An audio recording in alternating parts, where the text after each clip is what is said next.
napíš, kde vidíš riadok, kde je riadok, tak napíš. Volám sa, meno a priezvisko. Hej. Ako sa voláš ty? Ja neviem. Jožko, Hraško, Janko, Hraško.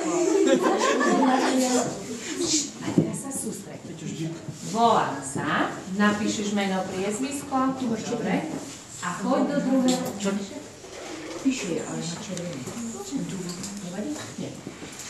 A teraz choď pod to, do druhého riadka pod to. Bývam a napíš, kde bývaš. V Levoči, v Poprade. Bývam. Kde napíš, bývaš?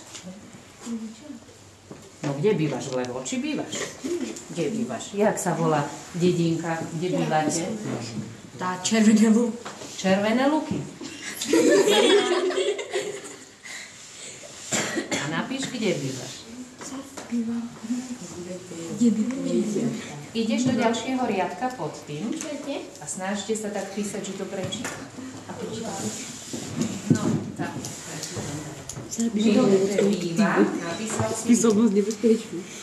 Ďalší riadok.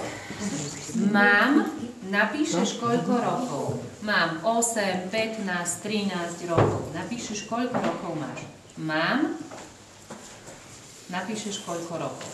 Hej? Aj slovo rokov. Mám napísať 10 rokov. Slovo? Mám. Napíšte číslicou. Nie číslicou, slovom. Slovom. Keď máš 10 rokov, napíš slovom 10. Vedľa toho.